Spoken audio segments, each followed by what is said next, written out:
लग्न झालं आणि अगदी पोक्त बाईसारखी शहाणी झालीस हो कृष्णे. बरं वाटलं मला. असाच समजुतीने संसार कर. करेन मी संसार. आता काय सासर घरी उठता बसता तुझा उद्धार होऊ द्यायची नाही. आई, विशूला नीट तपासलंय ना? गाठभीट नाही ना झालेली? गाठ? कसली गाठ? आणि त्याचा आणि तापाचा काय संबंध? म्हणजे तुला काहीच माहिती नाहीये? नाही. अगं, बाहेर जरा प्लेगची साथ आल्यासारखं वातावरण आहे. हे काय आता नवीन? अगं, यात आधी काखेत किंवा जांघेत गाठ उठते, मग ताप येतो आणि 4-6 दिवसात. काय 4-6 दिवसात काय? अगं, सगळ्यांना नाही होत, ते जास्त झालं तरच होतं. म्हणजे तसं. काय बोलतेस? बोलतेस का पुढे? 4-6 दिवसात काय? काहींचा मृत्यू होतो. अगं काय कृष्णा, एवढी मोठी झालीस ना तरी अजून कुठे बोलावं, काय बोलावं याचा जराही पोचपास नाही का ग तुला? भरल्या घरात काहीतरी अभद्र बोलायचं म्हणजे काय? यात अभद्र काय? मी काळजीने बोलतेय. हा संसर्गजन्य रोग आहे. घरात एकाला झाला तर सगळ्यांना होतो. तुझ्या कानावर घालतेय तर. मग आता कसं करायचं ग? या आधीही प्लेगच्या साथी येऊन गेल्या आहेत. आजाऱ्यांना कधी कधी घरातून बाहेर ठेवावं लागतं. काही वर्षांपूर्वी लंडन मध्ये ही साथ येऊन गेलीये. वा, लग्नानंतर माझी ताई हुशार झाली आहे. बरं वाटतंय का थोडं? हुशार तर काय आहातच तुम्ही सगळी. दादांवरच गेलायत तुमच्या. आणि या बयाबाई काय, वेळ मिळाला आणि कुणी काही बोललं नाही तर सबंध दिवस नुसतं पुस्तक वाचत बसतील. जा बाई, तू नेहमी मलाच टोचून बोल. आता एवढं वाचतेय म्हणून बाहेरच्या जगात काय चाललंय ते कळतंय. नुसतं घरात बसून थोडी हे कळणार आहे. बर, काय चाललंय बाहेरच्या जगात? प्लेगचं तर आहेच, पण यावेळी जरा दुष्काळाचं पण आहे. थोडी काळजी घेतली पाहिजे, इतकंच माझं म्हणणं आहे.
या गोऱ्या सोजीरांनी केवळ अनाचार माजवलाय. सबंधच्या सबंध कुटुंब या रोगाने ग्रस्त झाल्यामुळे मृतदेह स्मशानापर्यंत नेलाही कोणी नाही, आणि नेलाच तर भडागणी द्यायला एकही नातेवाईक उरला नाही, अशी भयानक अवस्था आहे. कित्येक घरातील करता पुरुष हा रोगाच्या संसर्गाच्या संशयाने उचलून नेल्या कारणाने मागे पडलेल्या स्त्रियांची परिस्थिती आता बिकट होत चालली आहे. आणि पुढील संकट टाळण्यासाठी आपल्या घरातील एक रुग्ण मृत्युमुखी पडलाय हे लपवण्यासाठी लोक कित्येक छुपे मार्ग शोधून काढू लागले. हे सगळं परवडलं, परंतु आपल्या स्त्रियांबाबतचं वर्तन हे मात्र चीड आणण्यासारखंच आहे. घरांमध्ये पुरेसा प्रकाश न पडल्याचे कारण देत आणि तपासणीचे निमित्त शोधून हे सोजीर महिलांना सरळ सरळ रस्त्यावरती ओढून आणतायत. आणि तपासणीसाठी ते त्यांचे कपडे उतरवतायत. दादा, हे सारे आपण उघड्या डोळ्यांनी किती दिवस बघायचे आणि तोंड दाबून किती दिवस सहन करायचे?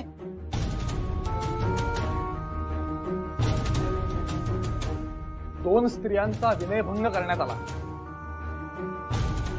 त्यातल्या एकीनं असं लांछनास्पद जीवन जगण्यापेक्षा मारुतीच्या पारावर आत्महत्या केल्याचं कळलंय. थांबा थांबा.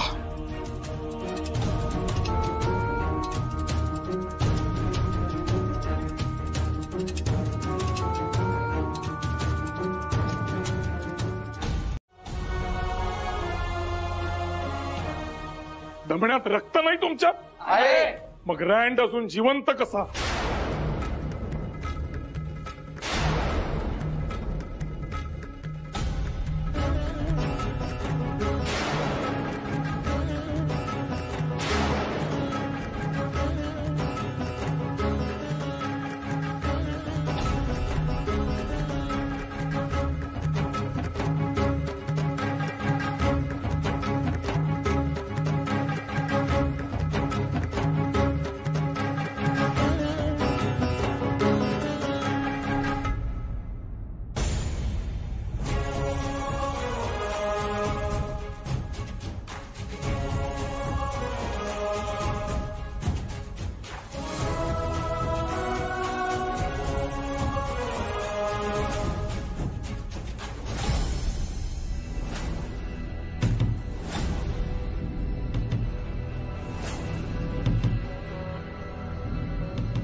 हा पुढे जिमखाना.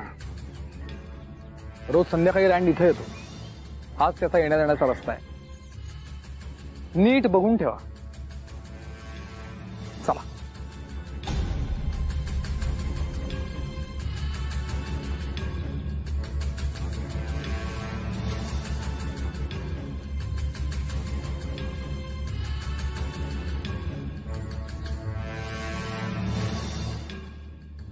काय रे,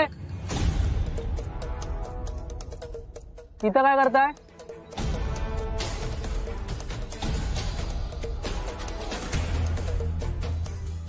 नाही, काही नाही. असंच फिरायला इथे आलो होतो. खर तर वाट चुकलो.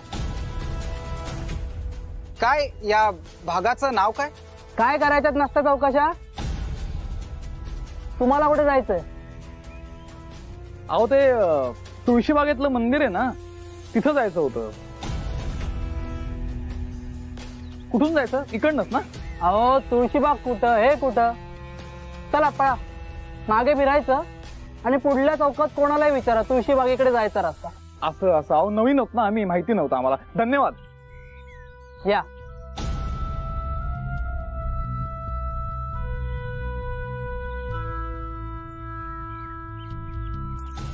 माननीय गव्हर्नर साहेब यांस, लोकांच्या आरोग्याचा प्रश्न या संबंधाने सध्या सैनिकांनी जो धुमाकूळ घातलेला आहे त्याबाबत आम्ही व आमचे वाचक तक्रारी करत राहिलो. मेजवानीच्या समारंभाला आलो होतो मी, आणि परतताना काय गणेश खिंडीतून परतलो. आणि संशयास्पद हालचालींचं म्हणाल तर मला तरी परतताना काही आढळलं नाही. काय घडलंय काय नेमकं? Really? You don't know anything? Mr. Rand and Ast have been attacked.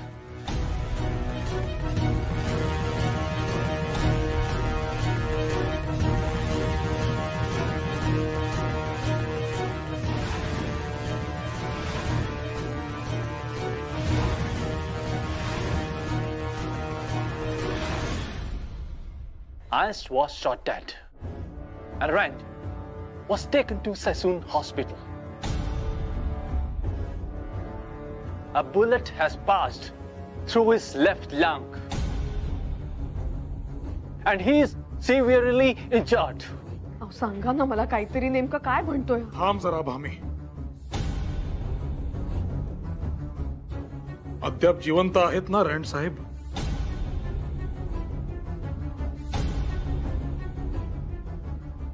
तशी अवेळी येऊन माझी चौकशी करण्याचे काय कारण? आणि तुमच्या प्रश्नाचे साधे उत्तर असे, माझा या कुठल्याही प्रकरणाशी काहीही संबंध नाही.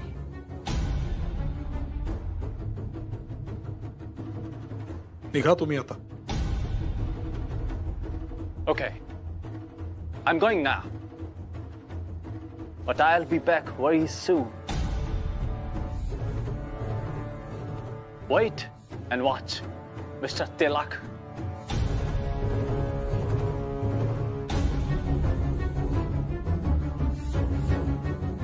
अहो काय झालं नक्की आता तरी सांगताय का मला? आम्ही घाबरण्याचं काहीही कारण नाही. तू शांत हो जरा. झालं इतकंच, तो रँड साहेब आहे ना, वॉल्टर रँड, प्लेगच्या तपासण्यांच्या वेळेला लोकांच्या देवघरांना, अगदी स्त्रियांनाही विटाळ करत होता. कोणीतरी त्याच्यावर गोळ्या झाडल्यात. काय? पण मग गेले का ते? आहे, ससूनला नेलाय त्याला, परंतु प्रकृती गंभीर आहे. पण कोणी झाडल्या गोळ्या, कधी आणि कशा? व्हिक्टोरिया राणीच्या सन्मानार्थ जो मेजवानीचा समारंभ आयोजित केला होता, जिथे मी गेलो होतो, तिथल्या बंगल्याच्या बाहेर रँड साहेब बग्गीत बसला. त्याच्या मागच्या बग्गीत आयस्ट देखील बसला. बग्गी जसजशी पुढे जाऊ लागली तसे काही कळण्याच्या आतच रँड बग्गीत By any violence and stupidity of anyone. If someone amongst you is backstabbing us, committing treasons, and plotting murders, and unable to control yourself, and the government will inevitably be forced to take strict action against you and bring the things under control.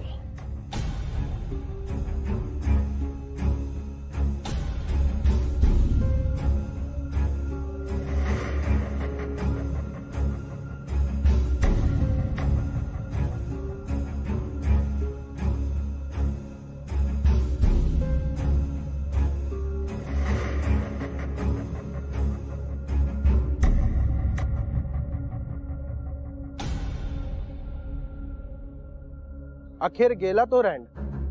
राक्षसच होता, माणसाच्या नावावर काळीमा होता. बरे झाले गेला. पापाचा घडा कधीतरी भरणारच होता.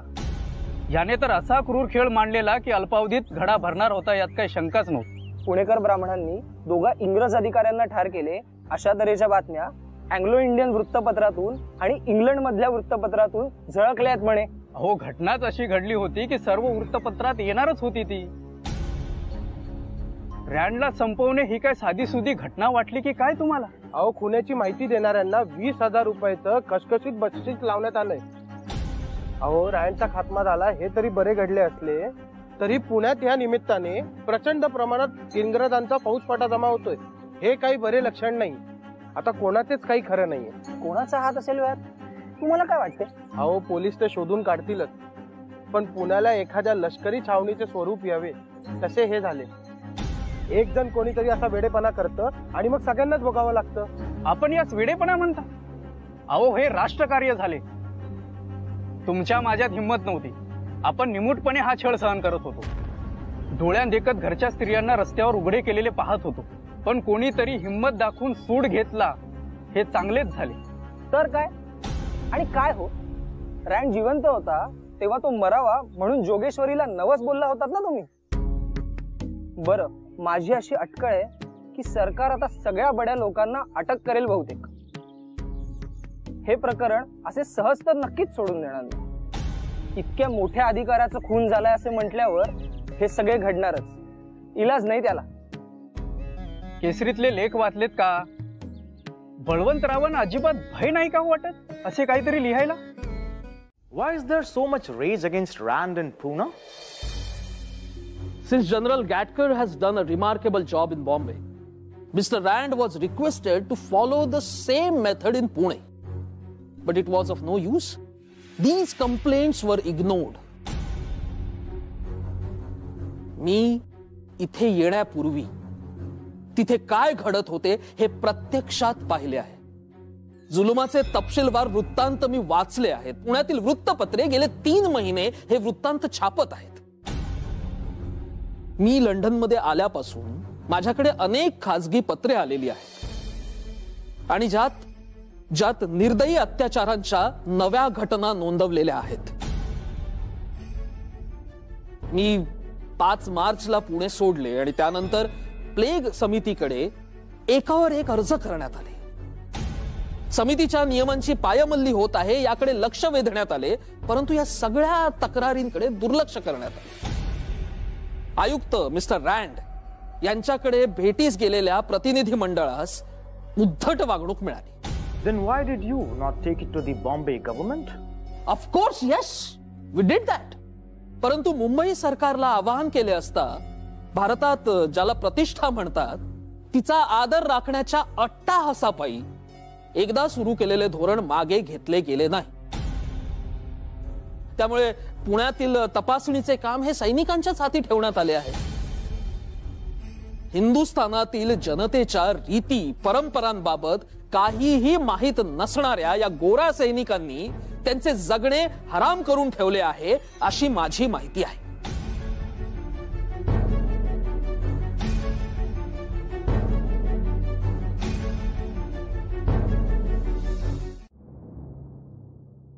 बळवंतराव, आपण गोखलेंची मँचेस्टर गार्डियन मधली मुलाखत वाचलीत का? वाचली तर चांगली झाली आहे मुलाखत. ब्रिटिश सैनिकांवर त्यांनी चांगलेच गंभीर आरोप केलेत. शिवाय प्लेग समितीच्या कारभारावरही ताशेरे ओढत समितीच्या नियमांची कशी पायमल्ली चालली आहे हे सुद्धा सांगितलेले. चांगले झाले. पण लॉर्ड हॅमिल्टन म्हणतायत की गोखलेंनी केलेले आरोप द्वेषातून आलेले आहेत. हे पहा, तसे पाहता या आरोपात तथ्य आहे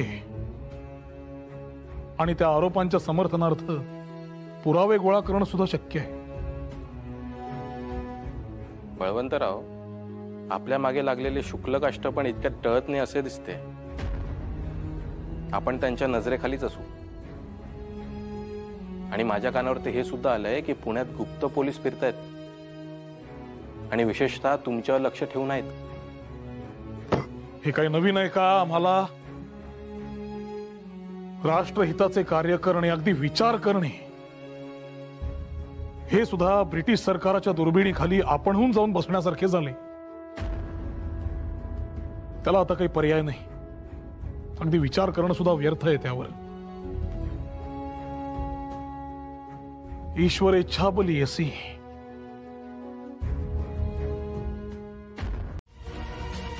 ती माझी प्रकृती नाही ब्रुइन साहेब. त्यामुळे तुम्ही तुमचे काम करा, मला माझे करू द्या.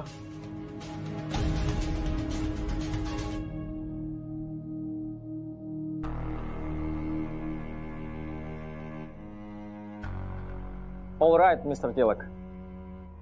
मिस्टर ब्रुइन, आणखी एक, मी काही तुमच्या कामाआड येणार नाही, कारण माझा कायद्यावर विश्वास आहे.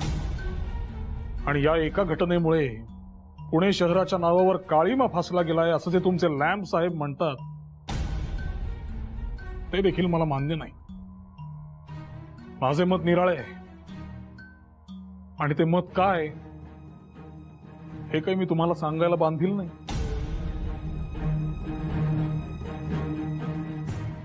या आता.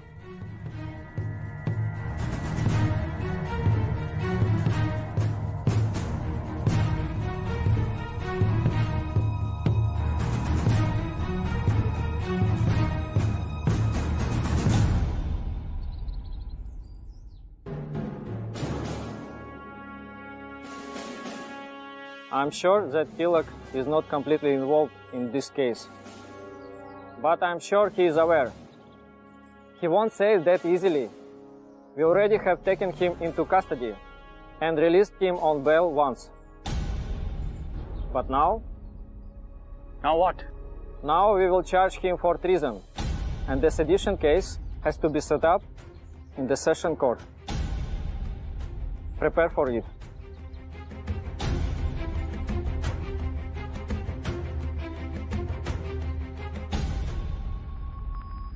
साधे त्रैराशिक मांडून सुटणारे गणित आहे. हा एवढा लांबचा घास कशाच घेतोस? पुन्हा सोडव, त्याशिवाय पुढचे गणित नाही. थांबा मी बघतो. बघ जा.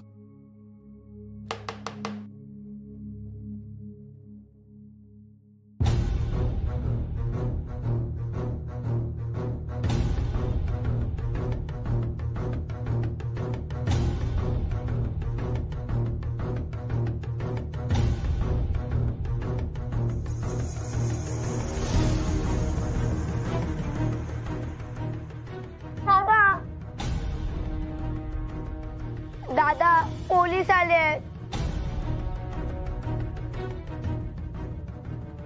आईकडे जा.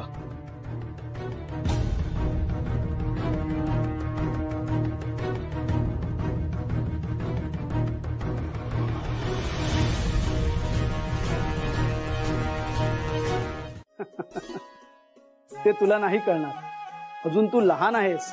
अहो मी आता 12 वर्षांचा झालोय. मी दादांचे अग्रलेखी वाचतो आणि त्यावर मी त्यांच्याशी चर्चाही करतो. असं आहे का? बर बर. नमस्कार तात्या साहेब. आज कसे येणे केले?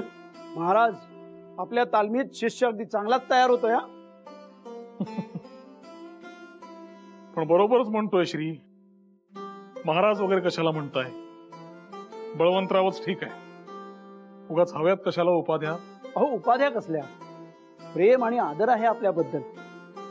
अहो आपण राजमान्य राजश्री म्हणतो तेही आदरानच. तुम्हाला राजमान्य म्हटलेलं पटायचं नाही, पण तुम्ही आमच्यासाठी राजांसारखेच.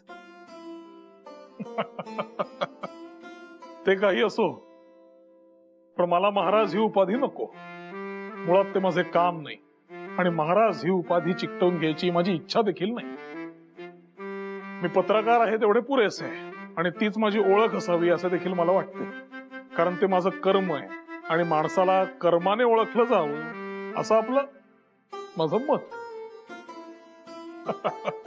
या बसा. हो हो बसा. आजच्या भेटीचे काय प्रयोजन? आमच्या आजच्या भेटीचं प्रयोजन म्हणजे व्यापाऱ्यांचं एक शिष्टमंडळ आपल्याला भेटण्यासाठी उत्सुक आहे. आपली परवानगी असेल तर तसा निरोप देईन मी त्यांना. येऊ द्या. परवानगीचं काय त्यात? पण व्यापाऱ्यांचे माझ्याकडे काय काम? ही नवी कर व्यवस्था, त्याबद्दलच बोलायचंय त्यांना तुमच्या बरोबर.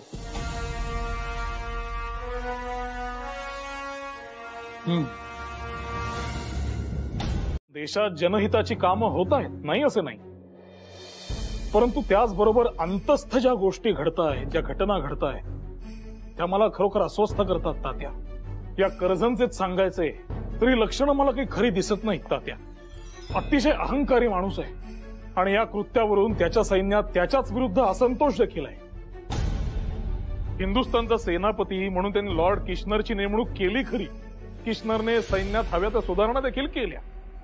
क्वेट्टामध्ये अधिकारी प्रशिक्षण संस्थेचा प्रस्ताव ठेवला. हे सगळे जरी असले तरी या दोघांमध्ये काही विस्तव जात नाही अशीच माहिती आहे. बळवंतराव, आपला व्यासंग बघून नेहमीच आम्हाला थक्क व्हायला होतं. किती विषयांची आणि कुठली कुठली माहिती ठेवता आपण. कसं आहे, हे आपले राज्यकर्ते, त्यांचा राग लोभ आपल्यावरच निघणार हे जर स्वाभाविक मानले तर त्यांबाबतची इत्यंभूत माहिती आपण ठेवायलाच हवी. पर्याय काय दुसरा? आता हेच बघा ना, वायव्य सरहद्द प्रांतात आपला खर्च वाढू नये आणि किशनरचा तोरा वाढू नये म्हणून तिथल्या टोळीवाल्यांना सैन्य सदृश्य स्वरूप दिलंय. आता याचा अर्थही आपण समजून घ्यायला हवा. उद्या जर यादवी माजू लागली तर याचा फायदा हे परकीय राज्यकर्ते घेणार आणि नुकसान हिंदुस्थानचेच होणार हे निश्चित. म्हणजे सद्यस्थितीत घडत असलेल्या घटनांची सांगड घालत भविष्याचा सावध कानोसा घेत राहणे आपल्याला सातत्याने करत राहावं लागेल, असंच ना?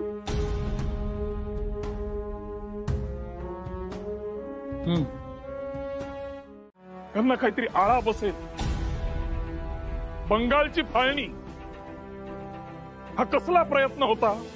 तर बंगाली बोलणारे, बंगाली आचार विचार असणारे लोक एकत्र राहिल्याने त्यांच्यातली संघशक्ती वाढतीये हे त्या लॉर्ड कर्झन सारख्या धूर्त व्हाईसरायला पूर्वीच कळले होते. आणि बंगालची फाळणी हा बंगाली लोकांच्यातली संघशक्ती तोडण्याचा डाव आहे असे माझे स्पष्ट मत आहे. या इंग्रजांचे नाक दाबायचे असेल तर राष्ट्रीय बहिष्कार हा उपाय आहेच, परंतु तो फक्त शब्दात आणून चालायचा नाही, कृतीत आणायला हवा. आणि त्यासाठी तुमच्यासारखी तरुण मंडळी प्रयत्नशील असायला हवी. तरच ते देशहिताच्या चळवळीतले एक महत्वाचे पाऊल ठरेल, स्वातंत्र्याच्या दिशेने पहिले पाऊल ठरेल. आणि याचेच मार्गदर्शन म्हणून मी एक चतुसूत्री आत्ता तुमच्या समोर मांडणार आहे. स्वराज्य, स्वदेशी, बहिष्कार, राष्ट्रीय शिक्षण.